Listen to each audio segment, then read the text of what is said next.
Hello, everyone. This is Enrique Castallanos with the original Next Level Gaming Podcast.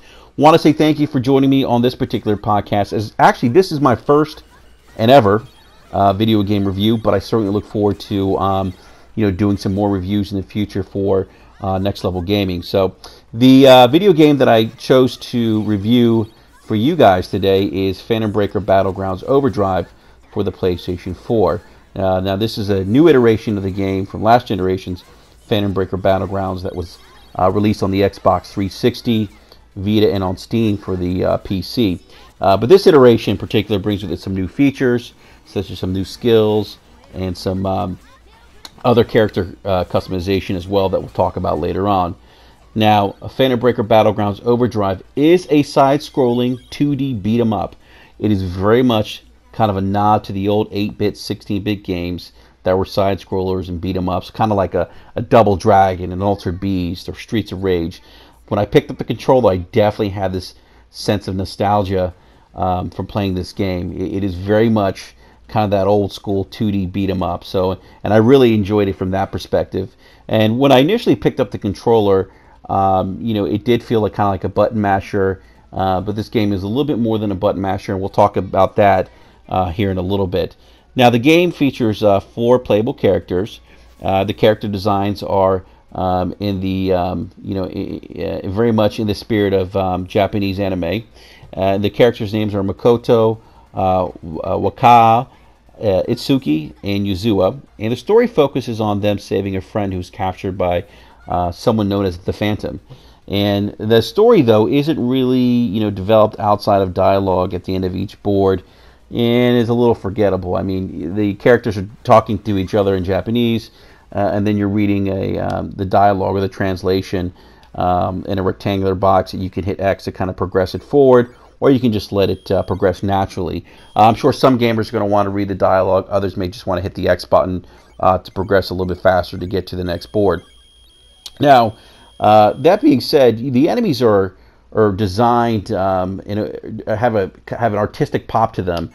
Each enemy is designed in a unique way. Some of them are interesting or odd looking. Some of them are monsters, and even the bosses are actually pretty pretty cool to look at. There's some artistic value in this game. Being a side-scroller 2D beat-em-up game, which I actually really enjoyed. I definitely had appreciation for kind of the artistic direction of this game. So now, going back to the enemies, the combat's very frantic, very fast-paced when there's enemies on the screen, and I really did enjoy that. So, as you're fighting multiple enemies, you are just racking up combo hits and getting coins and jewels. And the coins and jewels go towards upgrading your character after each board and go towards your specialty moves. The character that I played with was Makoto. She has a kind of a broadsword that she uses as her main weapon, and then she has her specialty move where she can emit kind of a almost like a beam of light that comes down and hits multiple enemies, which is kind of cool. But going back to the combat system here, as I mentioned earlier, there is a deeper combat system, and as you progress through the game starts developing into a little bit more of a button masher due to trial and error. Now, my one complaint or my one frustration that I had with the game is that the game really doesn't offer a tutorial in terms of how to use some of these specialty combat moves. And these moves are very much executed in the spirit of some of the fighting games like a Street Fighter or a Killer Instinct. So you'll see burst gouges, you'll see dodges, you'll see guard breaks, things that are very familiar, things that you find in fighting games, which is kind of an interesting twist to a 2D beat-em-up. I've never had the experience of playing a 2D beat-em-up side-scroller that incorporated some of these fighting features, and they do come in handy when you're fighting these big bosses and you're fighting multiple enemies on the screen at the same time. Knowing these combinations is going to save you and is going to allow you to beat some of these bosses. You just can't beat them a pure button mashing.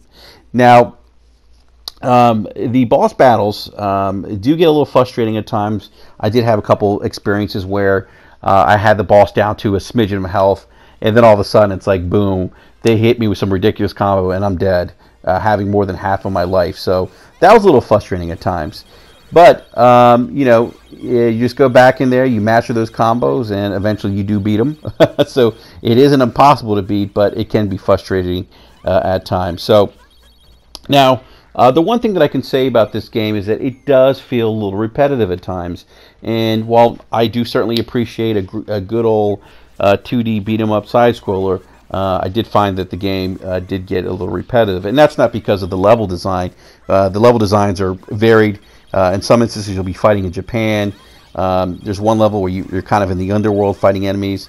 But it's just enemies and, kind of going back and forth and kind of using these combos and collecting these coins and jewels. So after a while, for me at least, it did get a little repetitive. So now this game is currently available, as I mentioned, on the PlayStation 4.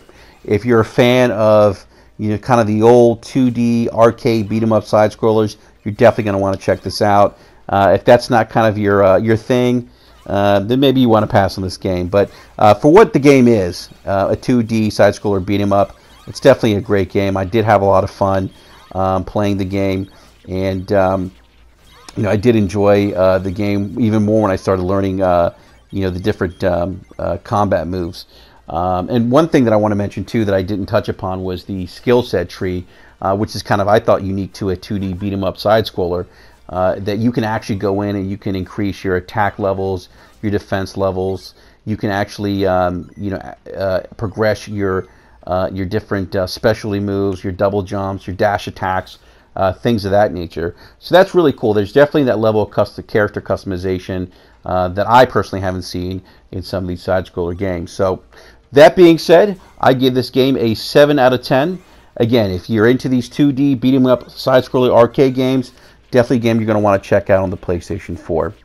Well, that being said, thank you again for taking the time to watch my video review of Fender Breaker Battlegrounds Overdrive. Please feel free to leave comments in the comment section below. And also, please subscribe to our channel. We definitely appreciate the support. And hey, we're always open to feedback too. So you can definitely leave that in the comment section as well. But also make sure to check out our NLG, or Original Next Level Gaming podcast. We have a couple other video reviews up right now. I know my colleague Mike Mullis just put a review up for the game Submerge. That game looks awesome, by the way.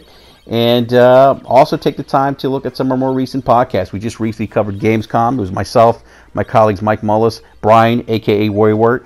And this week we're actually going to be taking some time off as some of my fellow colleagues are on vacation. But we'll be back the following week with a full cast. We'll have myself, Amber Hartland, Mike Mullis, and then Brian, a.k.a. Warrior, with us as well. So, folks, thank you again for the time. I appreciate it. Again, this is my first video review, so I definitely appreciate the time. And play on, gamers.